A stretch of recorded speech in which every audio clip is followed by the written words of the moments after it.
Да, во моментов сме, Во господине уводот Туртевски, можеш да спомнеш дека покрај 4,5 милиони што ги делат, 3 милиони и 700 делат за кампања за избори. да, колку? 3 милиони и 700 во изборна година трошат као кампањата за избори им ја плаќа државата. Добро, во моментов сме живо, господине Александар Туртевски. Добро вечер, драги гледачи, се извинуваме за техничките пречки. Ова ни е прв пат да го правиме до сега во живот. И во моментов сме во живо на Facebook, на сајтот на Твоја. И од денеска па натака Твоја партија реши да оди со емисија во живо на Facebook секој понеделник во 20 часот. Емисијата ќе биде достапна на YouTube 24 часа после емитувањето на Facebook, исто така и на нашиот сајт Твоја.org. Се одлучивме на оваа стратегија поради тоа што скоро ниеден медиум не пренесува. Би сакал тука да, од кога се регистрирахме нашите најистакнати членови, професорката Мирјана Најческа, господинот Александар Туртевски и Трпе Стојановски, се викнати вкупно во сите телевизии 3 пати, што не беше случај пред да се оформиме како партија. Така да ние се одлучивме на една партизанска герилска борба во кампања, поради тоа што друго не ни може. Тука би сакал да додадам и за законот за партии, каде што околу 50 македонски партии, а реално не се повеќе од 6, си поделија бесрамно 4,5 милиони евра и со тие пари фактички ги корумпираа медиумите. Јас сум Виктор Стевич, член на Твоја партија, со мене е господинот Александар Туртевски и денес ќе разговараме на темата функционерски привилегии, пат за привлекување на квалитетни кадри или партиски послушници. Јас денес ќе бидам во улога на модератор на дебатата и доколку имате било какво прашање во врска со темата, може да го поставите и јас ќе го прочитам и прашам нашиот господин Александар Туртевски. Но само за почеток да почнеме прво со привилегиите, да ја подзагрееме малку дебатата. Дали нашите функционери ги заслужуваат тие толкави привилегии кои ги имаат? И тука ќе му отстапам место на господинот Александар Туртевски. Господине Туртевски, дали нашите функционери заслужуваат толкави привилегии како 130.000 евра и 150.000 евра за патни трошоци кои ги земаат во последните 5-6 години? Мислам дека овие прашања се многу често одговарани до сега и нашиот став е сосема јасен. Малку пред почетокот на оваа емисија гледав слична тема на една српска телевизија и таму забележав еден друг податок. Таму исто јавноста се бранува многу, меѓутоа највисокиот надомес за патни трошоци кој што го добил некој пратеник во српскиот парламент е околу 50.000 евра за 4 години. Значи повеќе кратно помалку отколку што она што се добива кај нас. Моето лично мислење е многу до сега често пати кажано во јавноста, меѓутоа за жал како индивидуа ништо не сум можел да сменам и од тие причини со уште неколкумина истомисленици го покренавме проектот Твоја со цел да влијаеме токму на меѓу другото и на ова прашање да направиме функционална, мала и ефтина државна администрација која што нема да го оптоварува буџетот, меѓутоа која што нема да му биде пречка на обичниот граѓанин во остварување на неговите права. Мислам дека тука лежи една подлабока причина за вака високите надоместоци на парламентарците. Јавна тајна тоа мислам дека и се провлекува во секоја партија е дека луѓето кои што се на високи државни функции, а имаат подпис, значи се на раководни функции во јавни предпријатија, во министерства, обезбедуваат на друг начин привилегии. А од друга страна, парламентарците се највисоката, формално највисоката власт во државата, меѓутоа тие покрај платата не можат да добијат привилегии и високите патни трошоци некако, јас го нарекувам тоа дека им се надомес за крадење. Значи, тие не можат да украдат од тендери, не можат да остваруваат други привилегии и некако тоа е пречутно некаков договор дека преку високите патни трошоци ќе им се компензира тоа што они не можат да крадат на друг начин. И тоа е една согласност помеѓу сите партии, они со многу тешко срце, под многу сериозен притисок на јавноста, го намалија надоместот од 30% на 20%, меѓутоа од највисоката цена по литар гориво по километар. Тоа не е дека го намалиле за еден многу висок процент, туку нешто незначително само е намален тој надомест и тие средства воопшто не ги заслужуваат. Ставот на твоја партија е дека пратениците и според закон имаат право на јавен превоз и тој што сака да се занимава со таа професија во 4 години мандат ќе мора да се вози со јавен превоз и веројатно тоа ќе биде голем мотив нивни да се борат за подобрување на условите во јавниот превоз. Може би така во догледно време во Скопје ќе добиеме и метро, како што добива Софија деновиве, ќе добиеме добри возови. Јавниот превоз нема да биде вака запоставен. Да, сега би сакал да прикажам некоја слика во врска со јавните трошоци, некој слайд, колку земале нашите звезди во собранието. Сигурно се незаслужени овие пари. Драган Петко Цуклев е шампион со 153,7 илјади евра. На второ место Затуровска 153,4. Александар Николовски и Силвана Бонова се тука на трето и четврто место 128-127 и сега да не ги читам сите. Стеван Анджија, Кузмановски.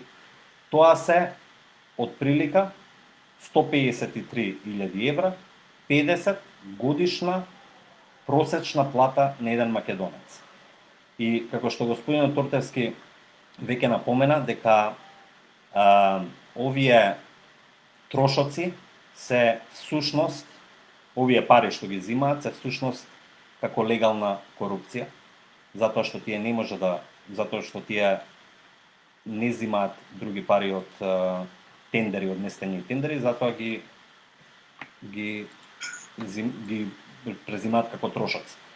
Но целата работа е што привилегиите кои што денеска се практикуваат како патни трошоци, хотелски трошоци, авионски трошоци, дипломатски пасоши и свето, тоа е све облик на корупција. Тоа е најизразено за донесување закони кои ги зголемуваат паричните средства за финансирање на партиите, за позитивен однос со донаторите, кои подоцна ги прилагодуваат законите за поддршка на своите бизнеси. И со избор на најдобрите понуди, и кога не се најдобри, за задоцнато либерализирање на телекомуникацијскиот пазар, кога тоа го проектираат политичарите, за либерализирање на енергетскиот систем, кога тоа го замислила партијата, а не пазарот, кога треба да се урбанизира некоја парцела, реон, согласно со интересот на партијата или поединецот, спротивно на јавниот интерес, а сето тоа се случува во систем кога јавното обвинителство е, речиси, мртво или не превзема никакви мерки. Тука би сакал да го прашам господинот Тортевски за јавното обвинителство, кои се нивните ингеренции во случај кога ќе примети дека привилегиите се злоупотребуваат од страна на функционерите. И тука е сосема јасен одговорот. Јавното обвинителство е најодговорниот државен орган кој што во ваква ситуација треба веднаш да превзема метки, да покренува постапки и јас сум длабоко убеден дека доколку јавното обвинителство успеавме ние да го изградиме барем на приближно ниво како што е во средно развиените, би рекол, европски држави, дека нема да се наоѓаме на ова дереџе на кое што сме сега. Јас дури еднаш така размислував дека може би требало секоја тендерска постапка, секој тендер по еден примерок по дефолт, по електронски пат да се испраќа и веднаш да се известува јавното обвинителство и јавното обвинителство само да го наблюдува и да го следи. Не сум сигурен дека тоа многу нешто ќе смени, меѓутоа оние кои што ги спроведуваат тендерите треба да знаат дека државата и јавното обвинителство ги следи и ги наблюдува. За жал, значи тоа се систем на врзани садови. Ако тоа е ноторен факт дека јавен обвинител не може да се стане без подршка од владеачката партија, иако постојано се води борба за избор, независен избор на кадри, за независен избор на јавен обвинител, меѓутоа тоа е постојано врзано за власта и никако не може да се изнајде механизам кој што би довел да имаме едно независно јавно обвинителство кое што ќе ги спроведува уставот и законите. Еве, например, ние денови ве поднесовме на кривична пријава против бившиот поглавар на исламската верска заедница, кој што се закани дека доколку државата не му даде одредени средства, дека ќе ги отвори џамиите и дека ќе ја шири пандемијата. Тоа кривично дело се врши со самото изрекување на закана, меѓутоа, за жал, јавното обвинителство веднаш експресно ни одговори дека го цитираше Бујар Османи, кој што во телевизиска емисија без распит појаснил дека поранешниот рейс имал специфичен стил на изразување, дека бил погрешно разбран, дека всушност не се заканувал и дека не ја остварил закана. Меѓутоа, тоа кривично дело се врши само со закана, не со остварување, не со реализирање на заканата, затоа што во тој случај би било многу посериозно кривично дело. Меѓутоа, еве еден флагрантен пример на вршење на кривично дело преку средствата за јавно информирање. Јавното обвинителство експресно го отфрли, тука е чиста политика. Значи, како што е политика јавното обвинителство да се прави слепо на стотици тендери кои што поминуваат, на стотици неквалитетно извршени јавни работи, ако сакате.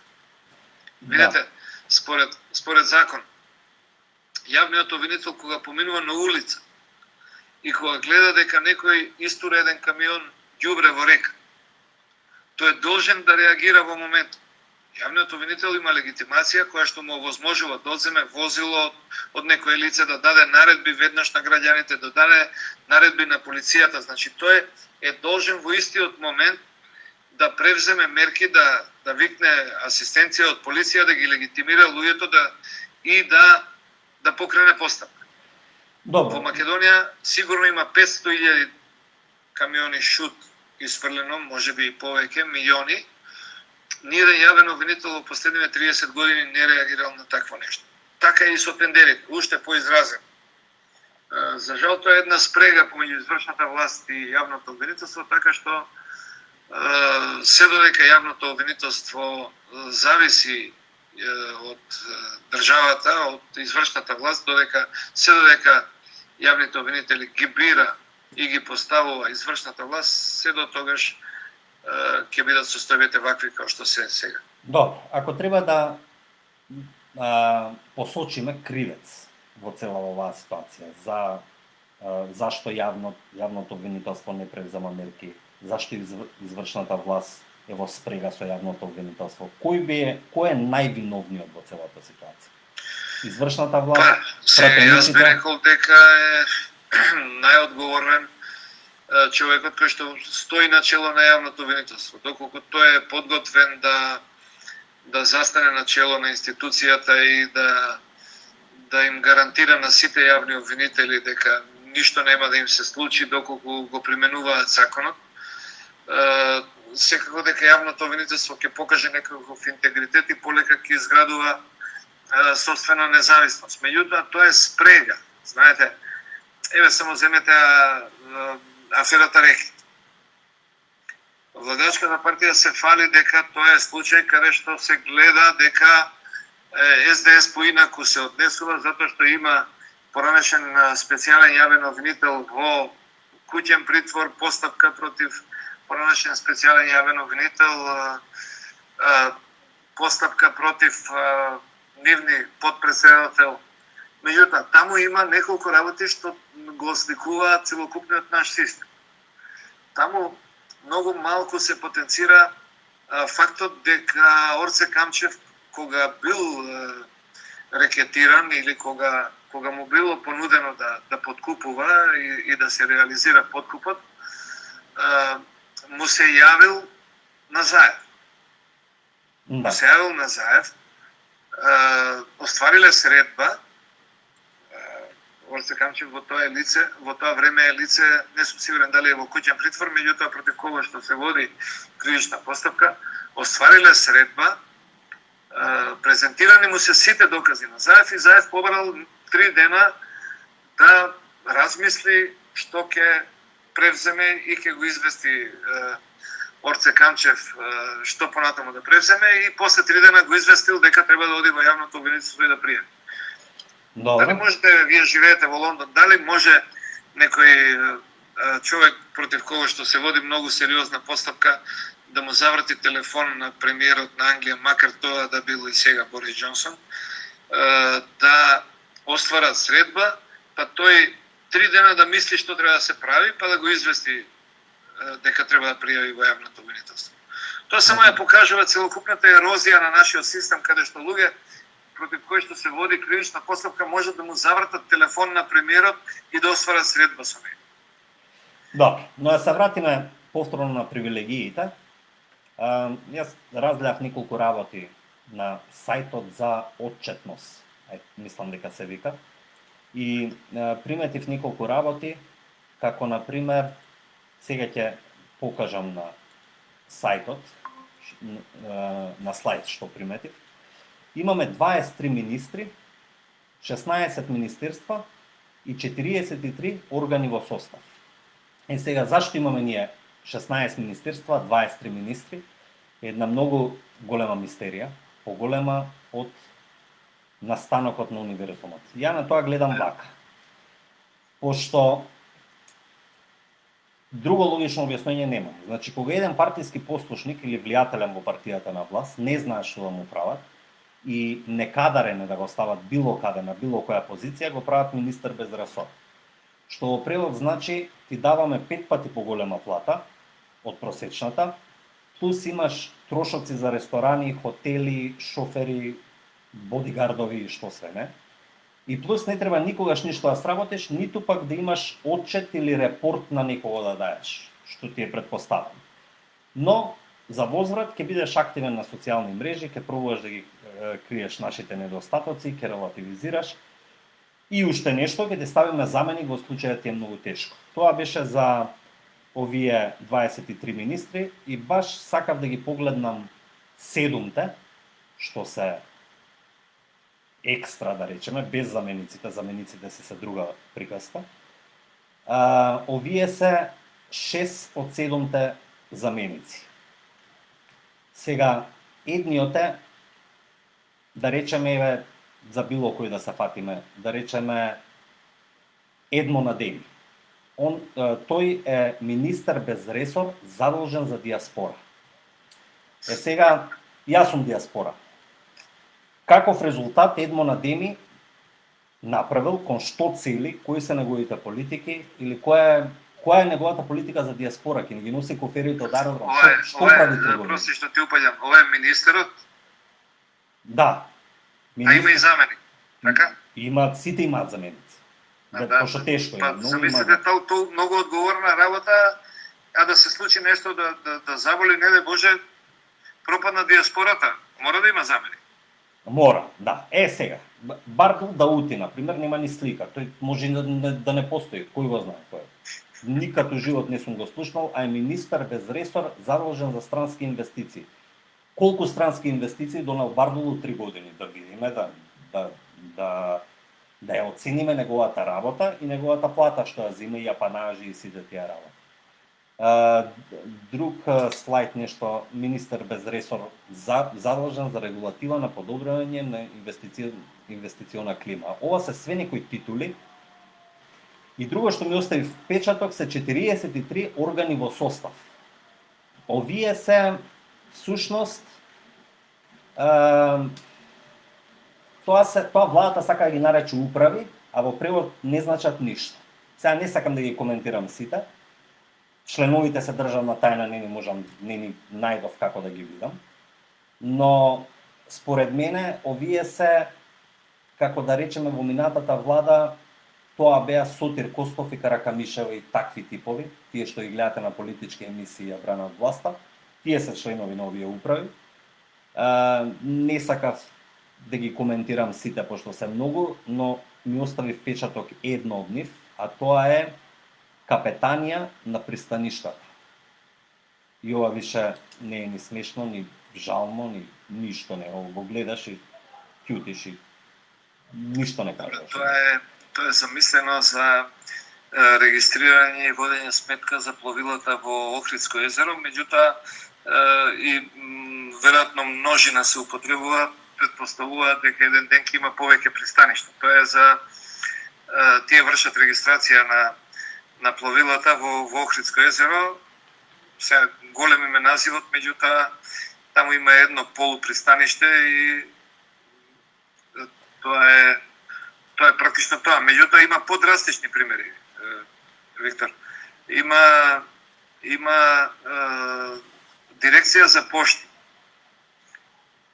Дирекција за пошти која што има управен одбор, не знам точно колку членови има, меѓутоа претседателот на управен одбор, пазете, имате една државна пошта, има во Македонија една, се е друго приватна. Сега никнуваат некои приватни брзи пошти, меѓутоа имаме една пошта која знаеме сите како функционира. Меѓутоа има дирекција за пошти и претседателот на управниот одбор на дирекцијата за пошти има месечни приходи околу 3000 евра плата и има менаџерски договор на 4 години со клаузула доколку му биде престанат работниот однос пред време дека треба да му се исплатат сите преостанати плати до трајањето на мандатот. И такви агенции и управни одбори, некаде прочитав податок, тоа ќе треба да го видиме сега во предизборната кампања точно, меѓутоа некаде прочитав податок дека вкупно има околу 1150 такви управни одбори кои што се дебело платени членовите. Тоа е надомест за оние партиски лепачи на плакати кои што едноставно тоа е надомест за комфорен живот на партиски ангажираните луѓе, кои што со собствената работа на еден слободен пазар не можат да го валоризираат својот труд, нема кој да го плати, меѓутоа се измислуваат работни места, управни одбори со кои што им се обезбедуваат средства да го подобрат нивниот личен стандард на штета на граѓани. Да, значи тоа е чиста корупција, легална корупција. Па да, меѓутоа тоа создава клиентелизам, тоа ја убива желбата на младите луѓе да вложуваат во себе и да се наобразуваат. Тоа покажува, дава друг правец, друга насока на младите луѓе дека пристоен живот се обезбедува само преку партиски ангажман, дека со послушност према лидерот може да се практично обезбеди привилегии за пристојно живење, така што тоа го урива системот на вредности. Ние со тоа не градиме систем каде што младите луѓе ќе треба да се образуваат, да вложуваат во себе, да учат јазици, да ги учиме дека треба да се биде честен. Напротив, ние ги учиме дека партискиот послушник функционира и е наградуван многукратно. Добро, господине Туртевски, кои мислите вие дека се функционални потребни привилегии за еден пратеник или функционер или политичар да функционира попродуктивно за државата? Да речеме. Јас мислам дека најмал проблем е плата. Значи, она што е легално што се добива и што однапред се знае, тоа е најмал проблем. Значи, секако дека треба да имаат релативно висока плата за наши услови, треба да имаат надомест за превоз бесплатен за сите видови превоз. Јавен. Така ќе се трудат практично да биде и подобрен јавниот превоз. Треба да имаат имунитет за збор кажан од парламентарната говорница, меѓутоа треба да се укине имунитетот за криминал сторен надвор од парламент. Да. Ние сме свесни дека имавме многу тешки дебати и во неколку случаи јавното обвинителство не успеа да симне имунитет на луѓе кои што има направено кривични дела надвор од парламентот. И по правило имунитетот се симнува секогаш кога некој пратеник е во опозиција. Значи, треба да се исклучи имунитетот за криминал сторен надвор од пратеничката функција. Потоа апанажата, мислам дека апанажата исто така треба да се укине, затоа што ако некој немал работа пред да стане пратеник, прво тоа мислам дека е срамота за една политичка партија, меѓутоа добро. Може некој умен човек, образован добро, да не успеал да најде работа и 4 години да работи во парламентот, и сосема ми е мене прифатливо дека тој треба повторно да се врати да нема работа, да се бара нова работа. Значи, или да се врати на работното место од кое што дошол. Ако бил доктор во клиника, да се врати во клиника. Значи, привилегија да биде да му се задржи работното место од кое што дошол. Сега, ако имате екстремни случаи, например, ако работел во некоја фирма, па таа отишла во ликвидација или пропаднала, во тој случај да му следува апанажа во рок од 6 месеци, да може да добива, например, 60% од платата, меѓутоа тие се модалитети кои што навистина се мали во однос на она што пратениците практично го добиваат. Знаете каде е најголемата опасност и каде се најголемите привилегии? Тоа е трговијата со влијание. Да. Прво, сакам да нагласам дека ние од ние дури сакаме да предвидиме посебно кривично дело партиско вработување.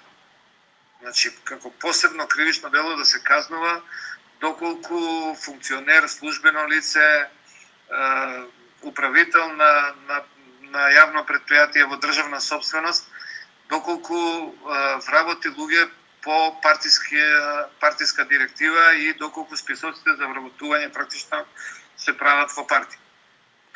Треба добро да го обмислиме ова, да видиме. Знаете, мене многу ми е страв секогаш кога треба да се интервенира во кривичниот законник, заради тоа што тоа е една материја која што не треба многу да се менува често. Меѓутоа сакаме да предвидиме такво кривично дело и особено трговија со влијание. Значи, кога одреден пратеник ќе излобира за некого во некое локално, помало, предпријатие за некаков тендер, и тогаш по правило тоа е врзано со огромен криминал и со огромни привилегии. Добро. И тоа треба да се стави исто под сериозна контрола, да се елиминира. И ова околу првото партиските вработувања, пред малку ги спомнавте вие од минатиот систем. Например, Сотир Костов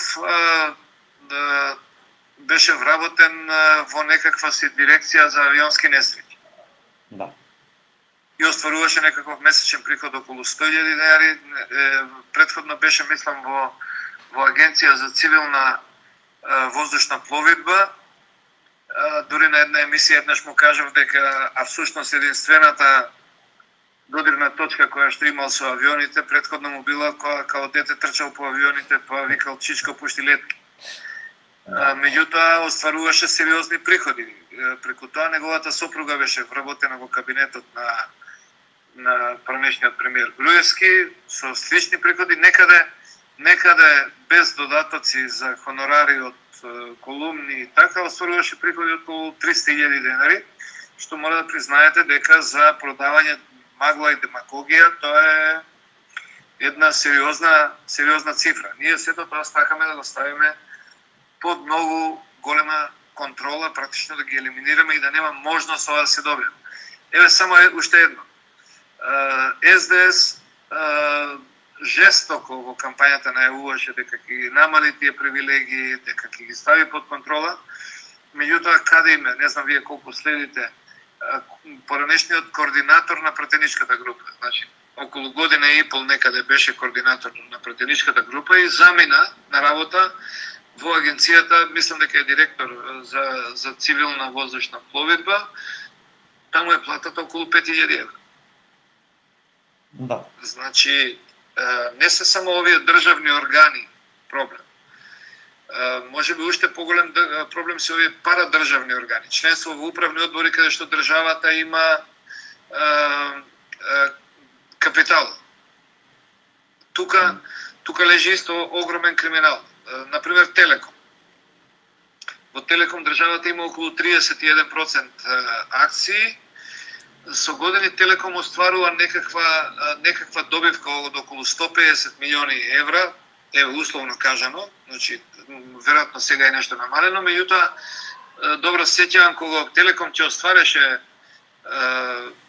добивка од 150 милиони евра, државата по таа логика би требало да добие некаде околу 53-55 милиони евра дивиденда. И тука настанува пазарење едни привидни, кои што Телеком ќе кажеше дека оваа година нема да распределува дивиденда, па на владата као нешто ќе почне да му се буни и негде ќе се најдеа на цифра од 30, не, на 17, па некаде ќе се договореа на 25, а сето тоа подосна се докажа и преку така наречените бомби дека државното раководство добивало 10 милиони евра годишно во кеш секоја година од Телеком, онака, за влијание и за регулирање на односи на пазарот како што му одговараат на Телеком. Меѓутоа, по моја лична проценка, целото тоа однесување македонското општество и граѓани ги чинеше сигурно пола милиарда евра. Толку средства беа испрани преку една фирма Камени мост, не се внесуваше втор оператор, значи овие средства од 10 милиони евра конкретно годишно ги добиваа лидерите на партиите, за да на пазарот не се пушта втор мобилен оператор кој што ќе му намалеше добивката на Телеком.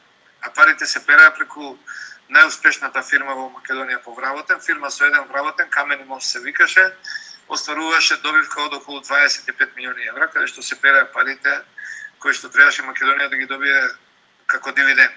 Меѓутоа, за таа работа, на таа работа минува луѓето поставени од нашата држава, значи партиски функционери во управните одбори на Телеком, кои што одеднаш добива Ауди А7, огромни привилегии, право на подпис, кафани, ресторани, тоа за Телеком не е ништо, практично беа плаќани со наши пари, подкупувани со наши пари.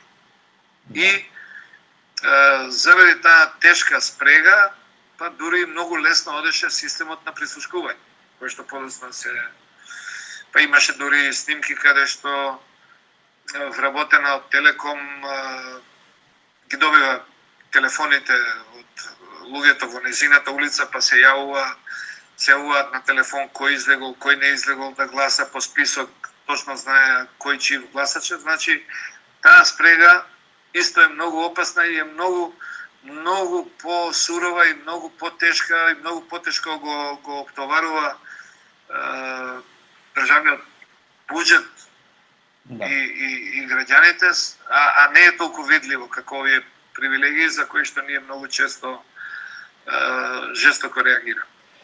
Сега, господине Александар Туртевски, имаме прашање од гледач Љубомир Ѓурчевски. Дали сте размислувале за избор на јавен обвинител на непосредни избори од сите обвинители во државата? Но при тоа, во законот за јавен обвинител, да треба јасно да бидат определени критериуми. Па јас сум размислувал, многу имам размислување на таа тема, меѓутоа, да, на тајно гласање може би се постигнало нешто, меѓутоа, еве на сличен начин се избираат судиите. Значи во Републички судски совет. На тајно гласање, меѓутоа подосна тие луѓе повторно слушавме како се купени, како значи се обидуваат да остварат привилегии, им ги вработуваат децата и тоа не покажа резултат. Јас сум размислувал за непосредни избори во една друга форма, не сум сигурен како би дало тоа резултат, меѓутоа размислувам дека можеби јавниот обвинител би требало да се бира на непосредни избори заедно со председател. Значи председателот и јавниот обвинител додат во пакет. Значи, неидните председателски избори, да се бира председател, меѓутоа кој што ќе каже во изборите и кој што ќе посочи кој ќе му биде јавен обвинител во негово време. Практично, председателот да го именува јавниот обвинител, меѓутоа во кампањата тој да каже кој. Или заедно да ја водат кампањата. Добро, сега... Така мислам дека јавниот обвинител, бидејќи нема да биде поставен од извршната власт, тој ќе биде многу понезависен, бидејќи ќе го добие мандатот на непосредни избори од граѓаните. Сега, тоа сепак ќе мора да биде многу солиден стручњак, заради тоа што не секогаш мислењето на граѓаните се поклопува со мислењето на струка. Во некои случаи, значи, тука е опасноста така избран јавен обвинител да подлегне на некаков ефтин популизам пред избори за да биде повторно избран. Меѓутоа, мислам дека тоа ми е најприфатливо решение. Добро. Значи не избори директни, него непосредни избори со председателските. Видите, ако нема друг начин, сите јавни обвинители на непосредни избори да го бираат, не сум толку сигурен, знаете зошто? Затоа што таму има хиерархија. Значи имате основни обвинители на најниско ниво, потоа имате више обвинителство кое што лично мислам дека не треба да постои, тоа веќе е непотребно, меѓутоа имате и републичко јавно обвинителство, не знам колку се по систематизација, меѓутоа тоа е како во војска десетарите да избираат генерал. Да. Не сум сигурен. Тоа исто се погреши при изборот на Републички судски совет, каде што, например, сега избран судија од основен суд ја оценува работата на судија на Врховен суд, што некако вие кои што работите во сериозните фирми, како некој што е јуниор да ги оценува врвните менаџери на фирмата. Вреди да се размисли, меѓутоа повеќе мислам дека треба да се тргне одозгоре. Дека треба да се избере едно многу сериозно државно јавно обвинителство со најдобриот кадар. Се чудам, навистина се чудам како во комунизмот успеваат да ги изберат и во комунизмот не знам колку се вивела по систематизација, мислам дека се 15, меѓутоа ако беа 15-тина, секогаш сум бил спремен да потпишам дека барем 13 одлично ја вршат функција. Тоа исто беше и со Врховен суд и подосна они избира кадри за подолу. Значи, например, Врховен суд се избираше кога некој од Врховен суд ќе отидеше во пензија, Врховен суд сам бираше суди од сите апелациони судови, бидејќи цела Македонија се практично под негова контрола, точно знаеа кои се добри и оној што е најдобар секогаш се избираше, речи секогаш, имаше од време на време некакво политичко влијание, меѓутоа на јавна седница никој немаше срце да се завземе за некој кој што не го бива. Затоа што сите знаевме кој е најдобриот кадар и кој е наред практично за да биде избир. Да. Меѓутоа вреди да се размисли за такво нешто. Но да се вратиме на темата на привилегиите за функционерите. Самуил постави прашање. Управните одбори во национални институции назначуваат назначениот директор, соодветното министерство и еден општината евентуално. Каде е надзорот за работата? На кого тие полагаат сметки? Тоа никој не знае, тоа ни они не знае. Значи на никој. Има уште едно прашање од Љубомир Ѓурчевски. Дали ќе поведете законита постапка за поништување на Преспанскиот договор? Ние како партија, значи, ние кажавме дека Преспанскиот договор е една огромна жива жаба која што македонското општество и држава мораше да ја проголта. И ја проголтавме. Начинот на кој што беше направен, мислам дека треба да биде преиспитан, дали е со подкуп на пратеници и до што тоа би довело, меѓутоа лично јас мислам дека не би се враќал назад во тој процес. Впрочем, јас сум на сцената 30 на години и Северна Македонија како официјално име дури беше и став на тогашната Лига за демократија на која што јас членував. Едно време бев подпредседател па и председател во некој период. И тоа ние го смисливме како известно подметнување во однос на Грција, заради тоа што сега долгорочно гледано, макар што не сум сигурен дека така ќе се развиваат работите, значи имавме источна и западна Германија во тоа време. Беше сосема јасно дека тие еден ден ќе се спојат. Лично сум убеден дека и Северна и Јужна Кореја еден ден ќе се спојат. Јемен мислам дека се споја, не сум сигурен, меѓутоа мислам дека се споја. Така што ние како едно подметнување за Грција мислевме дека тоа Северна Македонија е можеби најдоброто решение за решавање на спорот, меѓутоа многу сум несреќен што го направија со сериозни отстапки за правната држава во однос на одговорност на одредени пратеници, и тоа никогаш не би го простил. Значи, начинот би сакал да го преиспитам со што биле убедени и кои биле инструментите кои што се користеле. И кој бил лостот, како извршната власт убедувала одредени функционери. Јас мислам дека знам како тоа функционирало и мислам дека аферата Рекет е директен резултат на тоа. Затоа што веројатно на Катица Јанева и се јавувале да пушта одредени луѓе под изговор дека и тие контролираат пратеници, меѓутоа во тоа пушти ги, затвори ги, денеска па повторно пушти ги, веројатно некој пришол Боки, пришол на Катица и ја убедил дека тоа не е само заради уставните промени, туку дека таму се вртат огромни пари и дека таа треба да искористи шансата да спечели нешто за стари денови, макар што овие привилегии што ги наброивте кај пратениците сериозно биле користени од незина страна.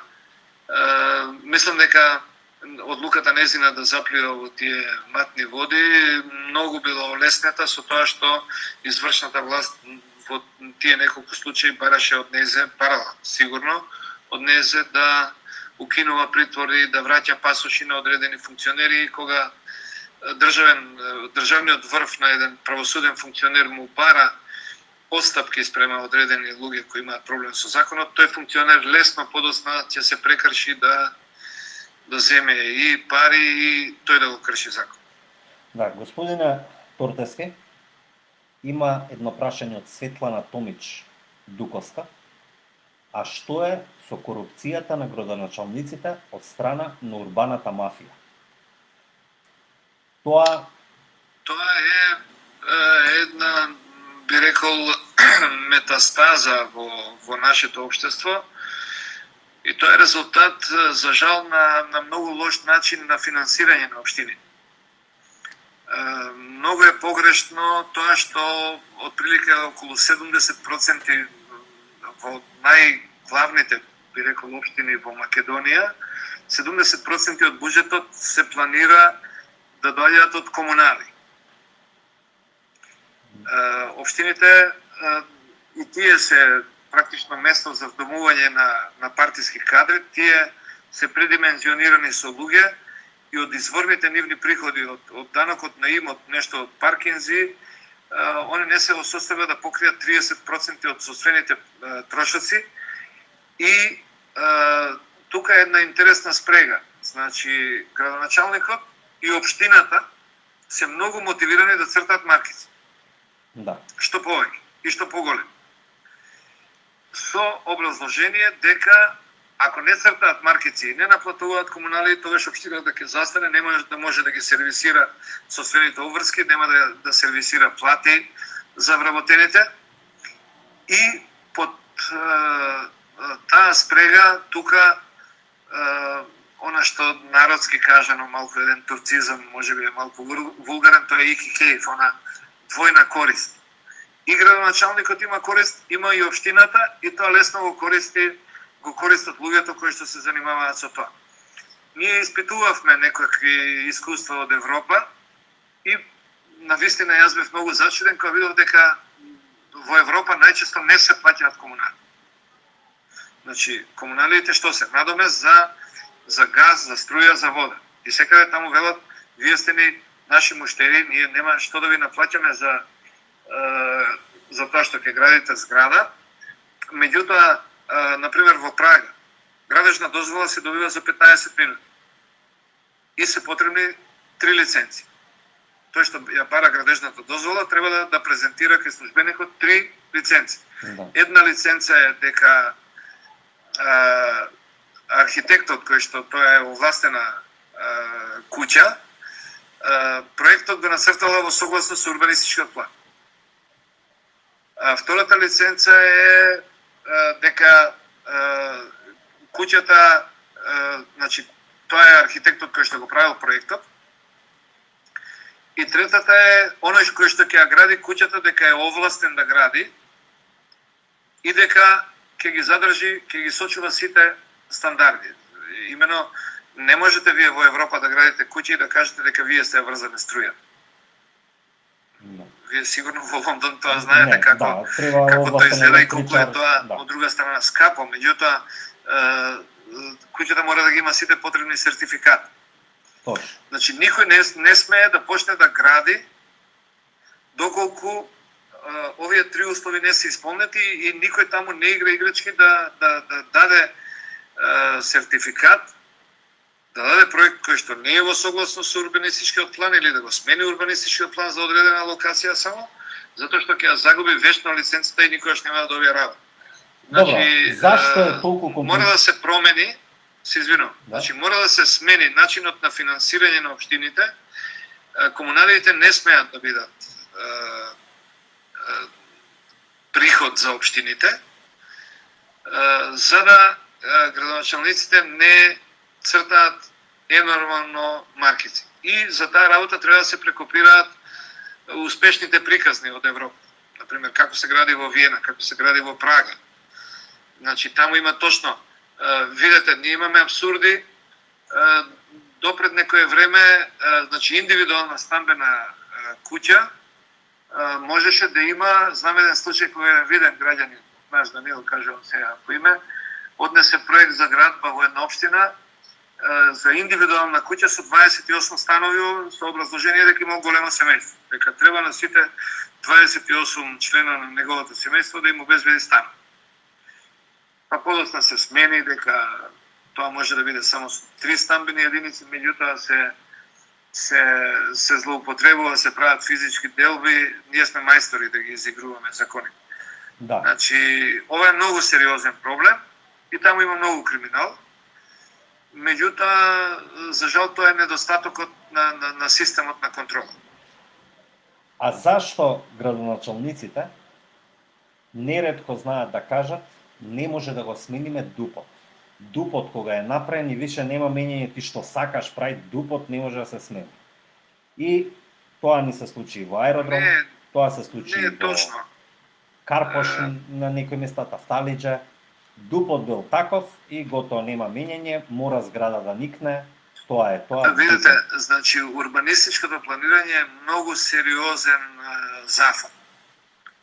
И сериозните урбанистички планови ги прават многу сериозни, тоа треба да бидат многу сериозни компании, добро платени компании, оно што ви го реков пред малку, со многу сериозна лиценца, која што многу тешко се добива. И урбанистичките планови треба да се прават за долги рокови. Значи, многу е лошо кога се менуваат урбанистичките планови во зависност дали јас градам денес или утре. Кај нас имавме ситуација во времето на ВМРО се измисли еден термин нов, никаде не виден во светот, ЛПД, локална планска документација. Значи, сега, во една населба која што има, замислете она во Америка, каде што се малите куќи, сите со дворчиња, па со тротоар, па со пешачка патека, и сега една таква куќа да се замени со еден облакоден. Локално-планската ЛПД, локално-планската документација се измисли дека може да, тоа е практично носење на урбанистички план само за една парцела. И со незе се изигруваше она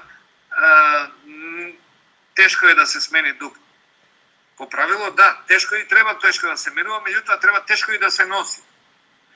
Треба многу струка тука, меѓутоа за жал кај нас, знаете, се купува и сега и државните високите функционери, сега сигурен сум дека Заев сега може да избутка маркица каква саква во Струмица и во Скопје, во сите општини под негова контрола, може каква сака маркица и каде сака маркица може да ја избутка и да ја направи. Друг пример ќе ви кажам. И тоа е привилегија. Комуналиите. Например, комуналиите. Комуналиите можеше, не сум сигурен сега дали уште и понатака може, меѓутоа министерот за урбанизам ги менуваше со негова одлука, можеше да ги смени. 54 пати беше сменето во време на Миле Јанакиевски одлуката за висина на комуналиите, која што се движеше од 1 евро до 250 евро. Особено за хотели кои се граде, и тоа беше една од причините за шамарите во центар.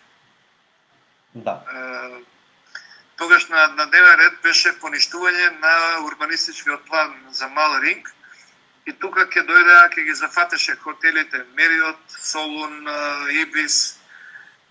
Сите тие хотели се изградени со комунали од 1 евро. Значи, Миле Јанакиевски, дента кога негов некој човек требаше да плати комунали, носеше одлука дека комуналите се 1 евро. Утредента, ако вие сте сакале да градите хотел, за вас ќе беше 250 евро комунали по квадрат. Да. Значи, тоа е една исто огромна привилегија. Постојаното менување на законите, односно изигрување на законите со подзаконски акти, со уредби, со клиентелистички, тоа е правилници. Имаме гледач Синен Хачковиќ кој прашува дали се согласувате дека имаме држава само на хартија, која има закони шупливи како швајцарско сирење, а нема кадар и смелост да ги почитува, спроведува и извршува за крупен криминал, а за 150 кебапи одново притвор. Тоа е основниот проблем. Значи, јас сум убеден дека во Југославија не влечеше југословенскиот квалитет, кој што црпеше енергија од оној кадар кој што се образувал во Австро-Унгарија. Во првиот момент кога станавме самостојна држава, се уште имаше некаква инерција, кадрите се уште паметеа на што ги учела таа союзна администрација државна, а сега ние успеавме да го расипеме и тоа ниско ниво што го имавме, и јас се сложувам дека државата не функционира по многу основи. А основно е што ние не изградуваме кадар. Вие видите дека ние после секој избори правиме нова држава. И тоа е она што ние во твоја сакаме да го избуткаме, да го направиме, да се знае министерот во секој министерство колку луѓе може да донесе, и сакаме да градиме високо професионална администрација која што нема да зависи од партиската припадност. Значи, мене ми е она сон, една култна серија Yes Minister, а подосна Yes Prime Minister. Значи, во незе е опишано однесувањето на државниот секретар, кој што целиот век го поминува во министерството. Тој има титула Сир и тој е непроменлив, практично министерот нема теоретска шанса да го смени и практично тој го води цело време министерството. Министерот е една прелазна фигура, она што се вели, една фигура која што е привремено само тука, а државниот секретар е тој кој што ги решава вистински работите во министерството. Ние сакаме да направиме систем, значи државата да функционира со мала, високо професионална администрација, не партиска. Сега, за тоа ќе ни треба сериозна помош и од граѓаните, сериозна едукација, и тие луѓе исто така мислам дека треба да бидат солидно платени, значи да се плашат за своите работни места, и може би треба да се размисли за оној систем, ако државен функционер биде фатен во криминал, да ја губи пензијата. Например, да има една минимална гарантирана пензија, например, која што би била некако адекватна на 150 евра, на 200 евра, не знам колку е најниската пензија. Меѓутоа, ако изврши некој нечестно кривично дело кое што е врзано со вршењето на функцијата, да губи пензијата во останатиот дел. Тоа е систем кој што во некои американски држави го имаат полицајци. Добро, ако полицајецот стори кривично дело врзано со корупција или како сега што беше ова случајот со ова убиството, да ја губи пензијата, макар што во оваа држава не видов. Мислам дека не е така, меѓутоа во одредени држави е така. Ви благодарам Треба многу, да се господин размисли тоа Тортески. како одредена санкција. Ви благодарам многу, господин Тортески, за вашето време. Зар заврши емисијата? Да, Па само што почна. веќе еден час. Следниот понеделник ќе биде професорката Најчевска. Исто емисијата ќе биде во врска со привилегиите на политичарите и ќе имате можност да ја слушнете професорката Најчевска и било какви прашања што ги имате, поставајте ги директно на линкот и професорката Најчевска ќе ви одговори на прашањата. Благодарам уште еднаш за вашето време, господине Тортески. Ви благодарам, Пријатно. господине Сливи, што бевте добар модератор на емисијата.